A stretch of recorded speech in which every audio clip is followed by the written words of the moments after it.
আমরা বাঙালিরা যখনই কলকাতার মেট্রো নিয়ে কথা বলি তখনই আমাদের গর্বে বুকটা ভরে ওঠে। কিন্তু আপনি কি কখনো ভেবে দেখেছেন যে এই মেট্রো কিভাবে গড়ে উঠেছে বা এই স্বপ্নকে কে বাস্তবায়ন করেছে?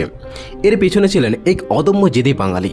তিনি আমাদের মালদার গনি খান চৌধুরী, যাকে আমরা মালদাবাসী আজও ভালোবেসে ডাকি বরকতদা বলে। যখন তিনি ঊনবিংশ শতকের রেলমন্ত্রী ছিলেন তখন কলকাতার নিচে ট্রেন চালানো এটা একটা অবাস্তব কল্পনা ছিল। বিভিন্ন কারণে এই পরিকল্পনাটি বারবার থেমে যায়, কিন্তু গনি খান চৌধুরী জানতেন যে কলকাতাকে আধুনিক শহরে রূপ দিতে হলে মাটির তলায় ট্রেন চালু করতেই হবে, যার উপর দাঁড়িয়ে আছে আমাদের ভবিষ্যৎ। দিল্লির সাথে লড়াই করে এবং নিজের সিদ্ধান্তে অটল থাকে এবং এই পরিকল্পনাকে বাস্তবায়ন করেছিলেন তিনি।